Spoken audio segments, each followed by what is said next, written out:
I'm very optimistic about where the world will be 50 years from now.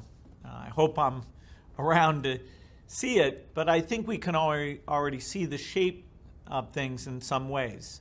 The human population, which was growing at a very rapid rate, is now growing at a slower rate because as we become successful, families have chosen to have less children. And so we can see a peak population that makes it possible to think about living within the resource constraints that we have. We can also see a decline in violence. It's amazing now because we hear about all the violent things around the world, but every century the world has had a lot less war, a lot less violent deaths. Shalom. First, I want to start off by giving all great honor to Yahweh, Ba'ashem, Yahushua, and Ba'ashem, Kakadash. Double honor to Jesus, elders, and apostle, great millstone, and Christ's brothers, but of the truth. Faithfully, fearlessly feeding the sheep of the brothers and sisters. Tuning in, Shalom, today's lesson's title, The Lord Can Destroy Esau at Will.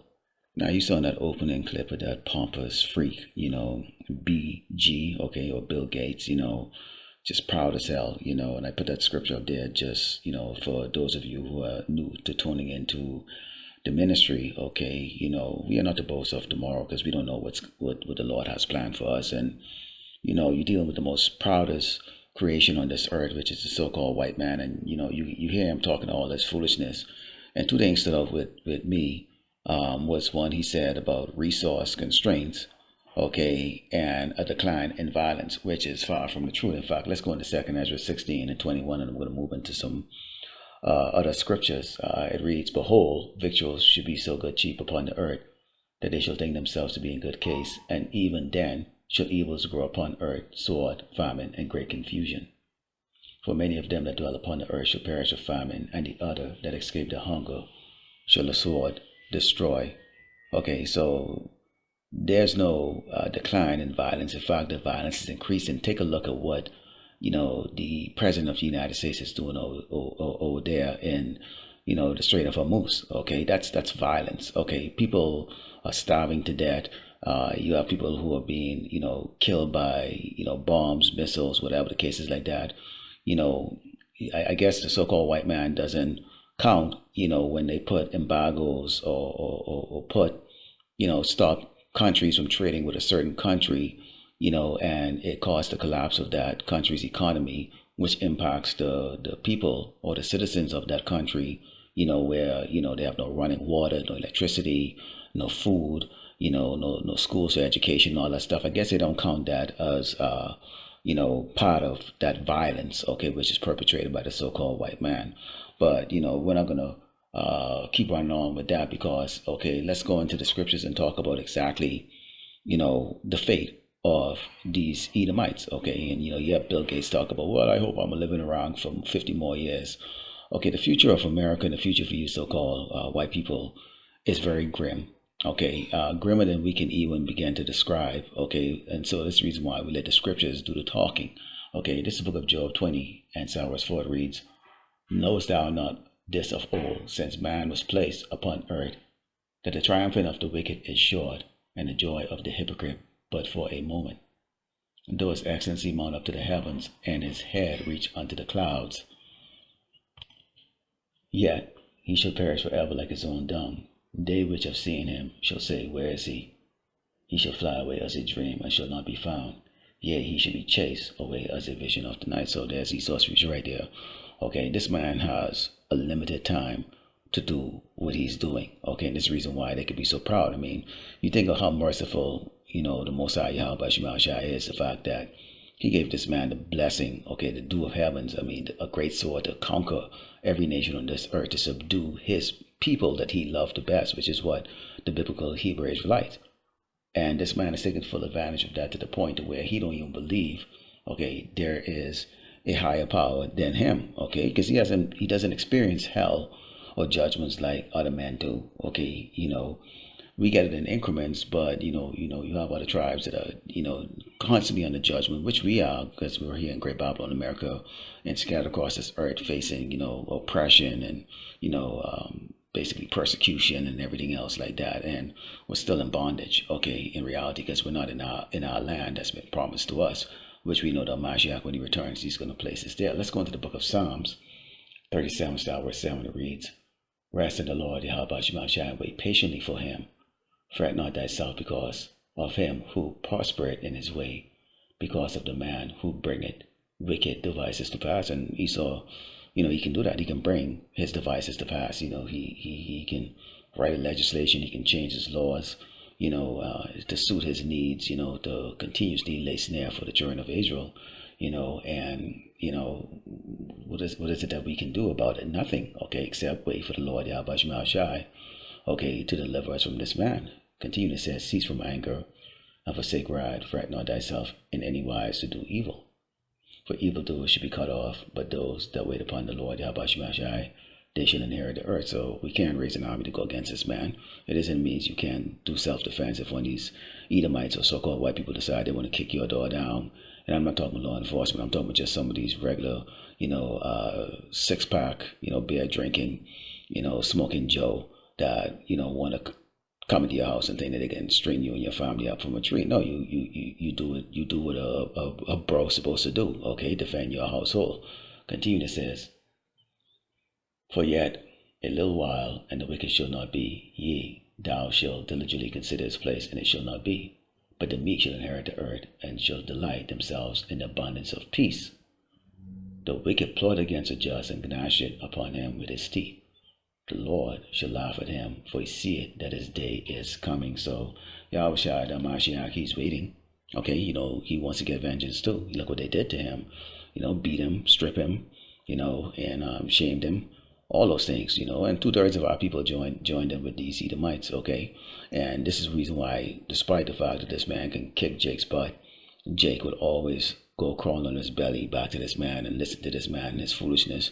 This is the same man in the opening clip there, Bill Gates, who came up with the V9, okay, the vaccine, okay, and told people that they have to take that, and this man has no medical background whatsoever. And yet still people just, and I'm talking about our people just followed it because why? Because he's so-called rich. Who cares? Okay, he's still a moron and he's a wicked old devil. And the prophets came out and diligently, okay, warned the children of Israel of not bowing the knee to this man's, desires, which is to have him inject you with that doggone venom. Okay, let's go into Proverbs 16 and start verse 2. It reads, all the ways of a man are clean in his own eyes, but the Lord Yahweh Shai weighed the spirit. They think that they're doing a great thing from the perspective of a worldwide view. Okay, if you were carnal and you were still in the world, when this man would speak, you go, oh yeah, okay, I can understand that. The statistics is right, only the people who contributing society should be, benefiting from it. And they sell you the song and dance. If you go to school, like business school or whatever, cases like that, you couldn't write a paper without having the mention of, people like Bill Gates or Warren Buffett, or Steve Jobs, these are the big players out there, who was it, Jack Welch from, GE, these are the big players, okay, and so they're idolized on this earth as the, basically the symbol of success, so to speak. It says, commit thy works unto the Lord Yahweh Shai, and thy thoughts should be established. The Lord Yahweh Shai had made all things for himself, yea, even the wicked for the day of evil. Everyone that is proud in heart is an abomination to the Lord Yahweh Shai.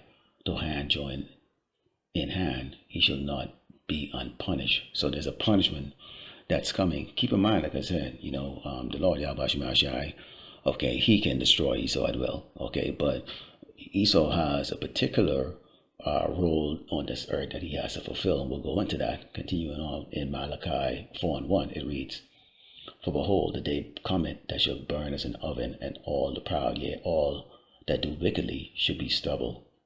And the day that cometh shall burn them up, said the Lord of hosts, Yahweh Shai, that it shall leave them neither root nor branch. So the kingdom is going to be destroyed.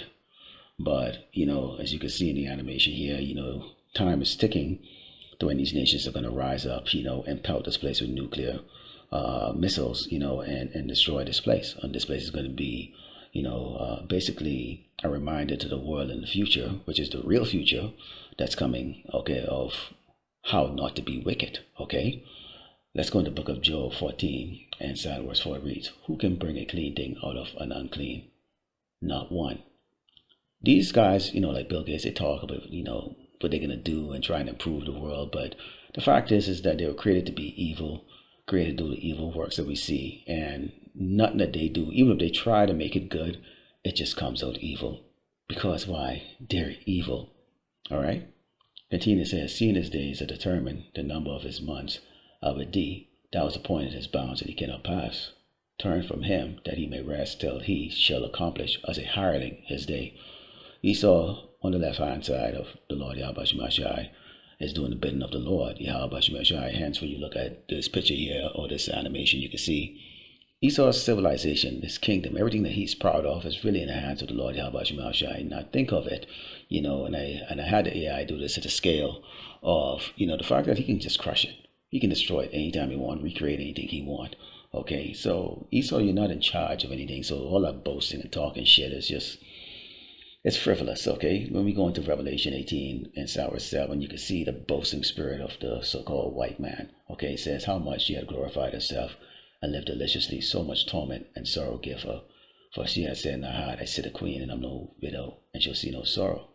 Therefore shall the plagues come in one day, death and mourning and famine, and she shall be utterly burned with fire, for strong is the Lord, power who judgeth her. Okay, you can see here how quickly and easily the Lord Yahweh Shemashai, destroy Esau's kingdom. Okay, and they're proud. They get their space weapon, their medicine, their AI, and all of this stuff. And just like that, the Lord proved a point. You can be just taken out in just 1 hour, 60 minutes, just like that.